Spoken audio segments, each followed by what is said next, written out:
So I want to ask you a question. What do you think is the number one thing that makes successful people successful?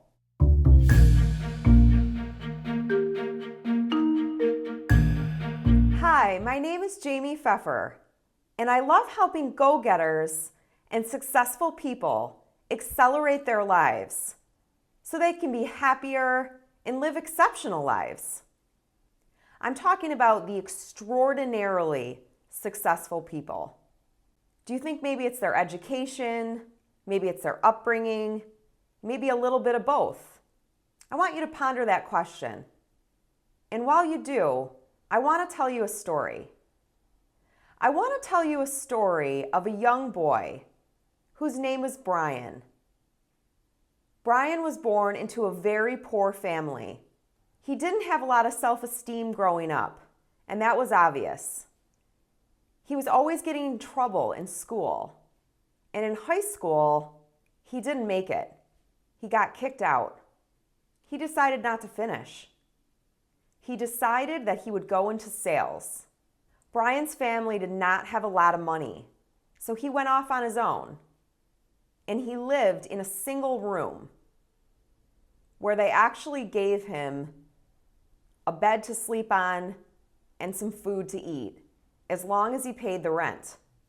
Brian sold door to door every day for 6 months. He would start at 8 a.m. and he would go until 6 p.m. He did this for 6 months, and he did not make a single sale. Brian is now one of the most successful and influential motivational speakers in the world. He's spoken to more than 5 million people. He has more than 300 audiobooks, and he's given more than 5,000 speeches to companies, organizations, and individuals. And the Brian that I'm talking about is Brian Tracy. Now I want to tell you another story. This story is about a little girl. She too was born into a poor family. Her parents were divorced when she was young. Her mother remarried a violent man. She says that she was raped at the age of 5 by a neighbor. She too dropped out of high school. And she too went on to become one of the most successful and inspiring women in history. She's written several books, and one of her books has sold more than 50 million copies. When she tried to publish that book originally, she was turned down repeatedly by publishers. So she decided to take things into her own hands, and she created her own publishing house. The woman that I'm speaking about is Louise Hay, and the book is You Can Heal Your Life. Louise Hay and Brian Tracy are two examples of extraordinarily successful people. So how did they do it? So Brian and Louise, neither one had an extraordinary education. Neither one had an extraordinary upbringing. What was the one thing that led them to extraordinary levels of success? Brian and Louise both point to self-esteem. And in that self-esteem, they both say the way that they talk to themselves made the difference. Brian Tracy is known for telling his audiences that he says to himself, I like myself, I like myself, I like myself, hundreds of times every day. And he encourages his audiences and his students to do the same thing. Louise Hay is known for her mirror work, which revolutionized the 1980s. She too talks about in You Can Heal Your Life, saying, I love myself, I accept myself, I love myself, I accept myself. She says that hundreds of times to herself every single day. So my question to you is, how are you talking to yourself?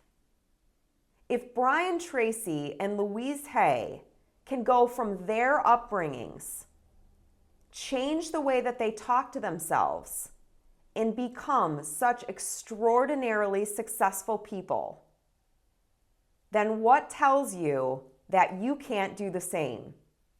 I personally used to have a very harsh, critical voice in my head. I started doing mirror work 2 years ago after having this nonstop critical voice for just about 30 years. I had a great education and a great upbringing.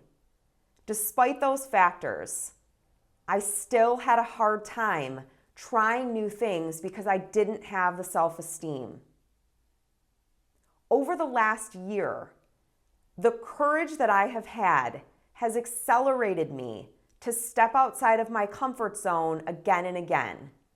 And I'm here to tell you today that you can do the same thing. So what I want you to do starting today is anytime you remember it, say to yourself, I like myself, I love myself, I accept myself, I'm the best. This isn't in a selfish way. This is for us to tell ourselves how much we love ourselves and to nurture ourselves. I also want to challenge you to try out some mirror work. I do a lot of affirmations every morning in front of the mirror. I have my students do the same thing in week 2 of my Uplift course. So I want you to try it as well. Stand in front of the mirror, try it at least once this week, and look at yourself and smile and say, I love you. I really love you. It feels strange at first. It felt strange for me. I could hardly even look at myself when I started this practice. I didn't even like being in crowds before I did this practice. I didn't think I was worthy of being there. Now I pass a mirror, I love myself. It has become a new way of thinking, and it has really set me free. It's also made me happier and less stressed, and I'm able to do things that I never would have thought possible. I used to be absolutely petrified of public speaking, and I am now an award-winning speaker. So please give it a try this week. Thank you for watching this video. If you found it helpful, I hope you'll subscribe to my channel. Also, scroll down below and share it on Facebook or with some of your friends. And leave me a comment. How does it feel to tell yourself that you like yourself? It's impossible to be angry with yourself when you do this practice. It's impossible for you to not grow. I guarantee it. Have a wonderful day.